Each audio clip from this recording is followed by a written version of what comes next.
Just a love note for Black women this morning, for little girls, for aunties, for grandmothers, for wives, for partners, for lovers, for teachers, ditch diggers, engineers, around the way girls, to presidential candidates. We Black men who have too often failed you, who have too often not said the right thing at the right time, who have been vulnerable to the claim that we have forgotten what you have done for us, the magnificence of your service to our people, the beauty and power of your spirit at times when we flagged.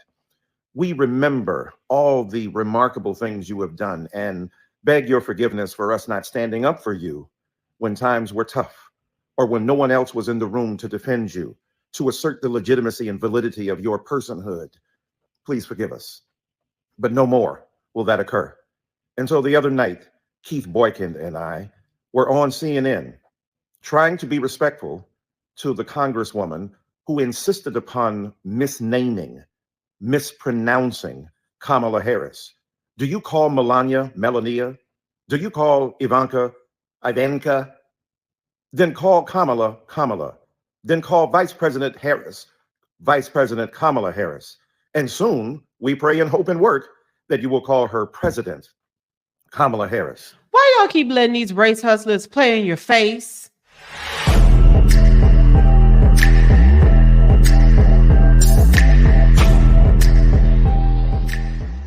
So today we're going to talk about Michael Eric Dyson that has been making rounds in the news this week concerning the flirty text messages that he sent to Representative Nancy Mace.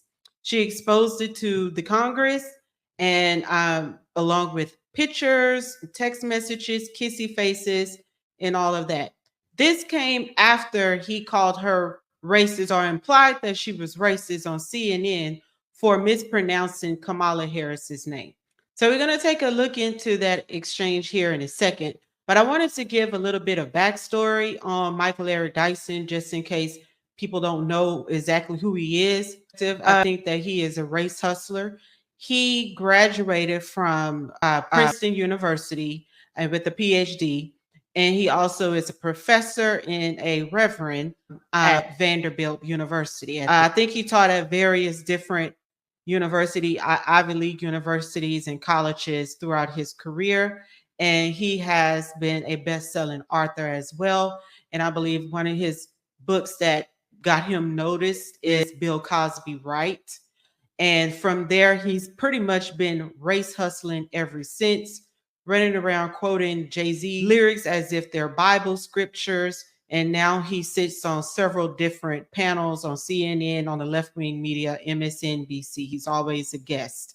So without further ado, let's get into the whole exchange that happened between him and Representative Nancy Mace.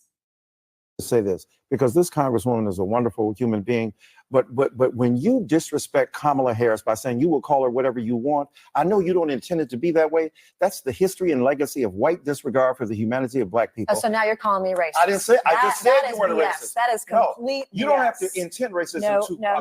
You are intending that your disrespect of Kamala Harris is part and parcel of a tradition of disrespect. It's offensive, Congresswoman. Why can't you just? I'm not calling you a racist. I'm telling you what the practice is. You are. You absolutely are. No, what's disgusting is your disrespect of her. Professor, this gentleman said, I didn't know her name. He's trying to do it. Is her disrespect of women. She doesn't know what a woman is. And if 25 years ago, white women don't have the ability to tell Black women who paid the price of blood to make this country what it is, to tell them they're not real women. 25 years ago, I became the first woman to graduate from the Citadel, the military college of South Carolina. I fought my way through it. So pronounce her name right. Let me actually pronounce her name right. Kamala Harris. Kamala. You said I will say anything that I want. It's Kamala. You're doing this on purpose, Congresswoman. That's disrespectful. You can't expect people to respect your service if you don't. So as you can see there with the exchange, they were getting pretty heated about how Representative Nancy Mace pronounced Kamala Harris' name, because I call her Kamala as well. I mean, most of Black people out here, as well as other races of people, do not know how to pronounce her name. you know. So I think they were just really making it a big deal just to attack white people, and they always have been using this race hustling theory in order for their own benefit. Because right after this exchange is where he took a photo with Representative Nancy Mace in the lobby area, and then after he took photos with her in lobby, he texted her calling this woman gorgeous. We look good together. She rejected him pretty much. And then she exposed him as she should have. I played the video in the beginning about him sending a message to Black women. That's what he calls it, how Black men needs to stand up and apologizing for them not saying. These people are playing in your face. That's what they do. They are all part of this Divine Nine organizations that get on television and to make you think a certain way, while behind the scene, you know, they're all up in these people's faces. They don't even believe what they say when they're on TV telling you about white supremacy. So let's get into the text messages that she had exposed him on. Let me see here. So this is a photo that they took in the lobby at CNN. And as you can see here below, he sent this text message to Representative Nancy Mace. And she's a gorgeous woman. He says to her, shush, don't tell anybody. We look good together, kissy face. And then she sends back, you know, ha, ha, ha. Look, from a woman's perspective, if we don't want to be bothered with a man, that's what we send back just to be nice to you. But we're really just turning you down. So then he didn't get the hint just with what she said with the ha, ha, ha. He goes on to say, well, your gorgeousness makes the photos. So there's that smiley face. Now, this is a married man here. His wife, I'm sure, would not have approved of this at all. I'm married myself, and I wouldn't approve of this if my husband sent anything like this to a woman at all, especially after you just got on television and pretty much was implying that she was racist for mispronouncing Kamala Harris' name and that she was doing it on purpose. So then afterwards, you in the lobby all up in her face, smiling and laughing and sending emojis and calling her gorgeous and all of this stuff. That being said, you know, Representative Nancy Mace decided that she was going to expose it in Congress, and we're going to take a look at that as well.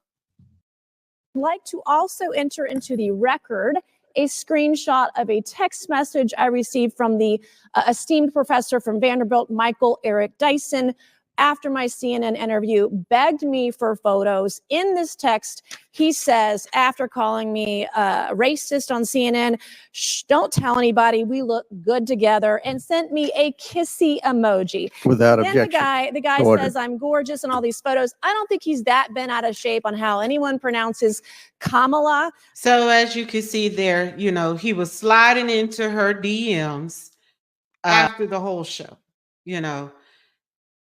I just find that disgusting because these people get up here every single day. They have made a career out of hustling the racist theory, the racist approach towards Black people. And it's just disgusting. It's laughable because he got caught, and I think she did the right thing in exposing. And this is not the first time that he's done this. So now we want to get into him sliding in the DMs of Representative Nancy Mace, see what he had to say after he has been exposed. Take a look. Hey, my friends, Michael Eric Dyson here. Just want to clear something up, a vicious untruth and rumor that's being spread by Congresswoman Nancy Mace claiming I was trying to hit on her. So I'm trying to figure this out. So this is our complete text exchange that she says proves I was trying to hit on her. We were on CNN together. She was vicious. She was nasty. She refused to call Kamala Harris by her right name. We had a bitter exchange about that. She claims in the interview that I called her racist when I went out of my way to say she wasn't a racist. I said, you're a wonderful woman.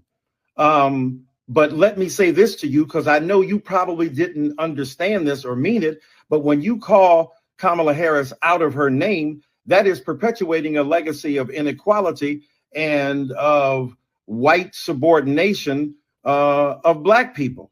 Oh, so you call me a racist? No, I didn't. So she's looking for some reason to try to exploit the situation. This is the text exchange.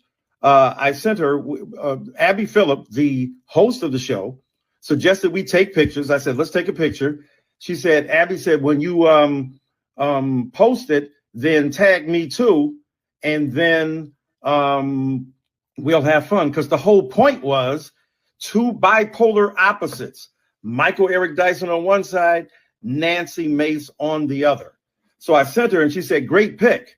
And I said, shh, don't tell anybody. We look good together, with a laughing face and a kissy face. And my point was, shh, don't tell anybody, because we are bipolar opposites. You're on one side of the.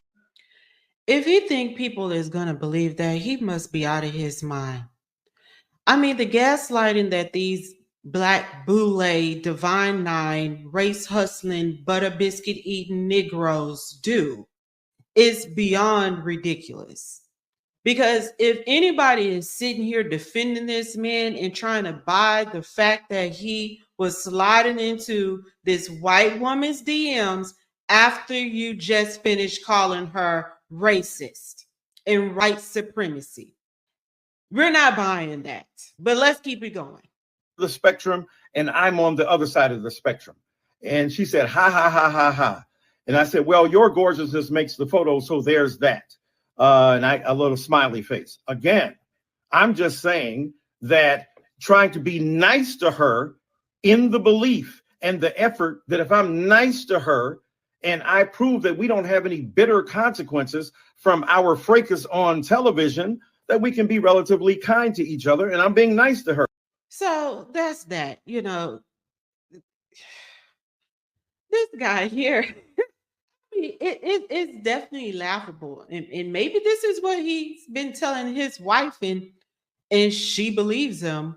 But that's a ridiculous excuse. You don't go around calling women gorgeous, especially right after you just said that they were racist for mispronouncing someone's name. No, sir, we don't do that. So, Black people, let me talk to y'all for a second. After seeing all of this, I just want to say that, you know, most of these race hustlers don't even believe half of the things that they tell you. They know that they're going to get paid off of all of this rhetoric that they spread. But for an example, just like this man here, Michael Eric Dyson, this man graduated from Princeton University with a PhD. He has taught at several different Ivy League colleges. None of these colleges were HBCUs that he was teaching at. He's also been able to write so many books and have these books published. But he has the nerve to tell you that you are oppressed and your situation cannot change because of white supremacy. Look, you don't need any more of these leaders to speak for all Black people now. We are not monolithic in our thinking. We are independent and well capable enough to lead our household and lead our families and our local communities. You don't need to continue to give your money to these race hustling, biscuit eating, pandering house Negroes to tell you who you are. So let's break the bank of these house Negroes and reinvest in yourself. Y'all let me know how you think. Please like, share, and subscribe to my channel, and I'll have another one for you. Thank you and have a good evening.